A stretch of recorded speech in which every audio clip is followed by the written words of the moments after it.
What is wokeness? How has political correctness become so pervasive to the point where every single interaction that we have and every new person that we meet, we're constantly forced to self-censor out of fear that the smallest thing that you say might be offensive to someone? What are all of these blue-haired activists complaining about? These are all very valid questions, and today I'm going to be going through the history of these ideas. Hopefully this video will be able to shed some light on the nature of these ideas for you, so that next time somebody questions you for not going along with the status quo, you'll be armed and dangerous.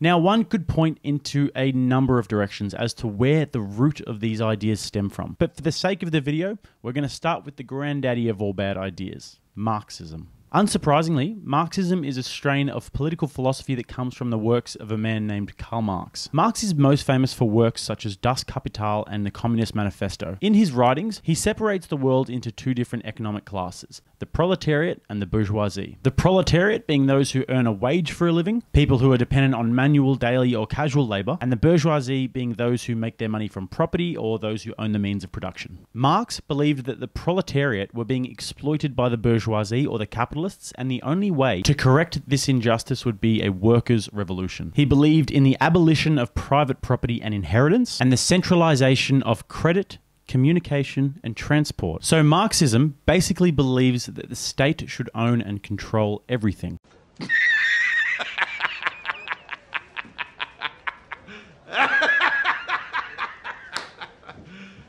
You serious? And during his lifetime, his works never really amounted to anything. It was only later on that this book, The Communist Manifesto by Karl Marx and Friedrich Engels, would spark revolutions worldwide.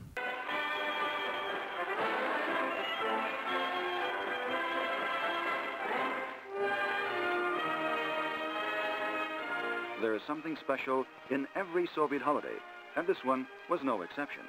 It saw the 100th military parade. Vladimir Lenin was the first person to really put these ideas into practice when he executed a successful revolution in Russia, obviously known as the Russian Revolution. This was the start of the communist Soviet Union, but it was also the start of a red wave of revolutions throughout the world in the 20th century. And every single place that was touched by this red wave turned to absolute shit. It always tends to lead to the same thing: famine, economic collapse, tyranny, and pure societal tragedy and chaos. We saw it in the Soviet Union, we saw it in China, North Korea, Cambodia, Zimbabwe, Eastern Europe, Bolivia, we're seeing it in Venezuela today, and the list goes on and on and on. Germany post-World War I was a time of political turmoil. They had just been miserably defeated and were in serious debt to the Allies. And of course, at this time, the political future of the country is hanging in the balance. So during this time, Russia has just had this communist revolution, and the left-wing intellectuals in Germany are licking their lips. But this never came to be, as the Communist Party of Germany, led by Rosa Luxemburg and others, was defeated by the Social Democratic Party. Now, this was a major surprise to these German intellectuals. They believed that the natural progression was that capitalism would fall to communism. All that had to happen was that these workers had to realize how they were being exploited. But it didn't happen. So instead of letting go of the idea, a group of left-wing intellectuals formed what we now know as the Frankfurt School. And what they drummed up at the Frankfurt School was critical theory. And the Frankfurt School basically decided to change the culture from the roots out. And in the 60s, what they discovered is that instead of using class, which is difficult, it's difficult to get a poor white guy to sympathize with a poor black guy, instead what they would use as a proxy is racial groups. They would use racial groups to tear down the United States and the capitalist system, suggesting that racial groups are the victims of capitalism. If we can just pose a racial group against a racial group, then that, and mix in a little bit of socialism in there, we'll end up with a more civilized world. They needed to attack the cultural underpinnings of Western society. This is the foundations of what is now known as cultural Marxism or neo-Marxism. The proletariat becomes the minority group, and the bourgeoisie becomes the prevalent groups. Now, in the 1930s, when Hitler became Chancellor of Germany, the members of the Frankfurt School, some of which Jewish, left for the USA. They would find a new home at the Columbia University of New York, whilst a man named Herbert Marcuse moved to Washington, where he would work for the Office of Strategic Services, the forerunner to the CIA. Herbert Marcuse is the most famous of them now, but all of these members of the Frankfurt School managed to successfully bring the ideas of cultural Marxism over to the USA and infect the universities with them. And whilst you can't just lay the blame at their feet, this is definitely one of the contributing factors historically to how our culture, and specifically the universities, have become so infected with ideas of race and gender and oppression. And now to what is probably the worst offender in terms of what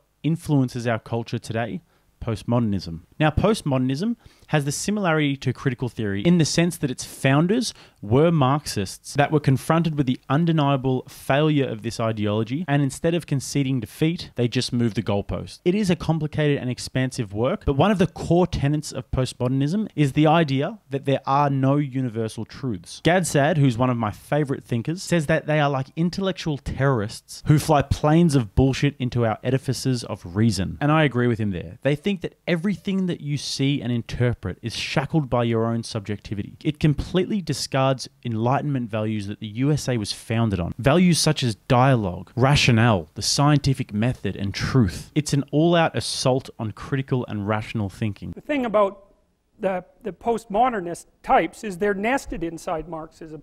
They say that straight out. I'm not inventing this. You read Derrida, who's like the joker at the head of the postmodernist movement. And I mean joker because he's an intellectual clown, and that doesn't mean he's stupid, because he is not stupid.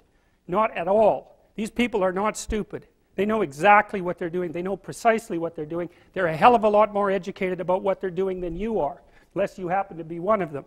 And they mean exactly what they say, just like people always do when they tell you what they're going to do, or they write it down. And they say straight out on their websites, say the women's studies websites, we think the patriarchy is an oppressive structure that should be broken down to its core, and they mean core conceptions. It's not just social, it's linguistic, philosophical, and attitudinal. It should be broken down, wiped out, and restructured from the bottom up, and they mean that. And whilst it is true that there's an innumerable way to interpret any one thing, the key to it is that there aren't innumerable viable ways to interpret that one thing. And that is the perverse part of this ideology. Enlightenment thinking and the scientific method is what has gotten us to the place where we are today. We need hierarchies of knowledge and values. Otherwise, everything descends into chaos. Now, James Lindsay, in his Oxford Union talk, speaks of the following. I draw my definition of the term woke from the Brazilian Marxist educator Paulo Freire, who says that the point of a thorough education is conscientization, the raising of a critical consciousness. As he phrases it, what that means is being able to recognize the structural reality of our lives. That means being able to recognize dehumanizing forms such as structural racism, sexism, cis-heteronormativity, ableism, oppression of all kinds. It also means, being able to be aware and recognize modes of what Freire called domestication, such as wearing colonizer formal wear and doing debates. Conscientization, or the raising of a critical consciousness, is a good way of describing how university professors indoctrinate students to see injustice everywhere. This conscientization is what creates woke students. They are woke. They are awake to the injustices of the world. They see the injustices because they're trained to do so, and in fact, they see it everywhere. And not only do they see it everywhere, they can't see the world in any other way, which segues into critical race theory, which has its roots in critical theory and suggests that the most important thing about you is your race. Not your skill set, not your values, and not your character. It also suggests that minorities are perpetual victims, and if you're a white person, you're an exploiter, regardless of your actions. Now, you might be thinking, that's not a very nice way to view the world. If you view everything just through the lens of race, then that kind of makes you a racist. Well, that's just one of the reasons why this idea is a mind virus of the highest order. They're certainly not advancements of the civil rights movement. They are a regression from that. This is the new racism. This is a worldview in which you are obliged to see everything through race. Everybody is inescapably a member of a group, and you become void of any individuality. And we don't even bother to take real steps towards social equity. We turn to Ibram Kendi. What does he say it takes to achieve social equity? In How to Be an Anti-Racist, on page 19, he says the only remedy to past discrimination is present discrimination. The only remedy to present discrimination is future discrimination. The only remedy to racist discrimination is anti-racist discrimination. So here James Lindsay is talking about Ibram X. Kendi, author of How to Be an Anti-Racist. People like himself and Robin DiAngelo, the author of White Fragility, are the new intellectual terrorists. Talk to me about when you first realized you were white and whiteness. Yeah, talk to me about that. It was a very abstract sense. I honestly believe I was about 34 years old. I was college educated. I was a parent. And someone handed me Peggy McIntosh's article. Yep. And I read through that list and I had an out-of-body experience. I could tell you where it was sitting. I'm not ever going to forget that moment where all of a sudden I was like, oh my God, I'm white. Yep. Yep. And I felt so loudly white that I remember being hesitant to go outside. I didn't want to go outside because everybody could see that I was white. And their ideas are extremely popular, especially with millennials. You may have noticed this during the BLM riots when everybody was posting the black squares on Instagram and posting stories of all of these books that you could read to educate yourself about racism. Those books would have been on there. The universities are the main culprit here of how it can be seen today. And one of the counterpoints that you might hear to this is that it's just a few little blue-haired activists. They're having a bit of fun while they're at university. They're exploring some ideas. Incorrect. Universities are meant to be the place where you learn how to think, not what to think. They're meant to be the place where you're confronted with uncomfortable ideas, where you get a good understanding and a grasp of the world and history and of how things work. But unfortunately these days, they're looking increasingly like indoctrination camps. And it doesn't take long to find examples of when students have been utilized as a wing of the revolutionary movement. Mao's Red Guard, for example, was a student-led paramilitary movement, mobilized and guided by Chairman Mao himself. The Red Guard were instructed by Mao to smash the four old. The four olds being old thinking, old culture, old customs, and old habits. They ransacked homes, shops, they burnt books, they defaced religious icons, threw soup at paintings. Well, they didn't throw soup, but they defaced paintings. The use of young, impressionable student revolutionaries is nothing new. And the scary part about this is that there's a cyclical nature about it. The universities create echo chambers of ideology. And a lot of the time, the people who end up becoming professors don't actually get any real-world experience because they go straight from the university and they stay in academia and become the professors that teach the new generation. And this is a perfect example of how critical theory and eventually critical race theory can be seen today. Basically, every time you meet a university student, everything is a microaggression. Microaggression! They see everything through the lens of identity. What about postmodernism? Well, a great example is the LGBTQ movement. Aspects of this movement aim to obfuscate the truth because they believe that the truth is not the truth, but just bricks in the wall of the patriarchal structure. There is an infinite way to interpret things, and none of those things are more true than the other. So who are you to tell me that I was born a man? What is a woman? A woman is anybody who identifies as a woman. And Marxism, being essentially the root of both of these ideas, can be seen in all of these examples. It's the pitting of the oppressor and the oppressed, from the bourgeoisie and the proletariat to now the white versus the black, the gay versus the straight, the man versus the woman. Everything is seen through the lens of power. The really good thinkers out there, the people who are actually trailblazers, are the people who take really complicated ideas and distill them into something more palatable. People like Jordan Peterson. He is somebody that's taken extremely complicated ideas and has been able to educate the regular person about these ideas because he's very charismatic and is not one of those snooty intellectuals that just looks down upon the regular person. Postmodernists, however, will take extremely simple ideas. Ideas such as that there are value structures within truth. Some ways of interpreting things are more true than others. This is a microphone.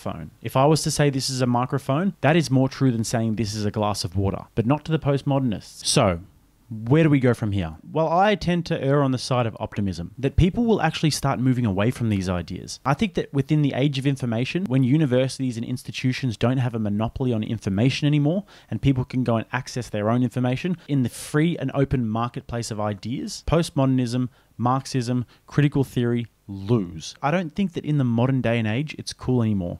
However, I do think that millennials are basically screwed. But as the age of information and technology continues to progress, people aren't going to go to university anymore. University is becoming more expensive, and it's becoming less and less useful to actually have a degree. And there's so much information available out there. Plus, we've got the rise of online courses happening. And the beauty of online courses is that there's now this competition out there to create as much value and expedience as possible. And I don't think it'll be too long until these courses that will cost you $1,000 over 2 weeks will be certified. And look, there was a time when the conservatives had much of the power. After the events of the 20th century, the left was completely demoralized. They had to go and rejig their ideas. But now, especially over the last few years, we've seen the re-emergence of these left-wing ideologies in a huge way. And now it's at the point where you've got parents going into school boards, where you've got idiots like me making videos about it on YouTube, where it's so blatantly in front of our face that people aren't sitting by and thinking, oh, it's just a few little activists anymore. No, people understand